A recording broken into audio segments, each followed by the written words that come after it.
Egyptians are fond of saying that without the Nile, there wouldn't be an Egypt.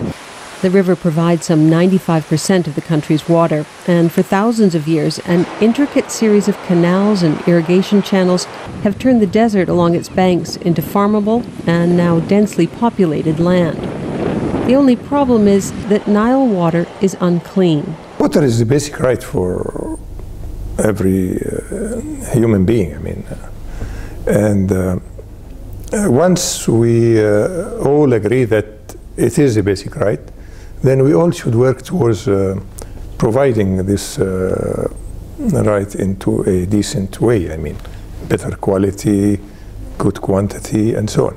Mahmoud Abu Zaid is president of the Arab Water Council and a former minister of water. He says both industrial pollution and agricultural runoff harm the quality of Nile water. But the most pressing issue, he says, is the wholesale dumping of human waste. In the cities, only 60% of human waste enters a sewage system. In the villages, less than 40. Dirty water is blamed for the deaths of about 17,000 children a year from dysentery alone.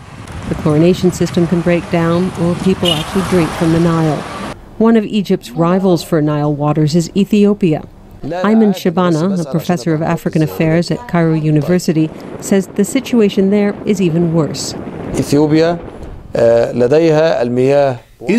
has abundant water, but 76% of its population lack fresh water or clean water for one main reason. Not its shortage, but due to bad administration and the lack of financial resources. Poor governance and insufficient funds in the Nile state seem to be at the core of the problem. Sewage systems are expensive and are just one of the many infrastructure projects needed. Officials say international aid has helped, but falls short. Abu Zaid says one short-term way to improve quality is tied to quantity. The river is more than 6,000 kilometers long. If we have some pollution in the upper areas, by the time it gets here, this quality will be improved a little bit.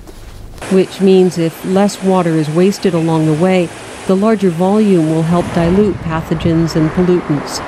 Authorities in Egypt are not optimistic. We have a lot to do, to accomplish. And until we accomplish that, which will take actually about 20 years for Egypt.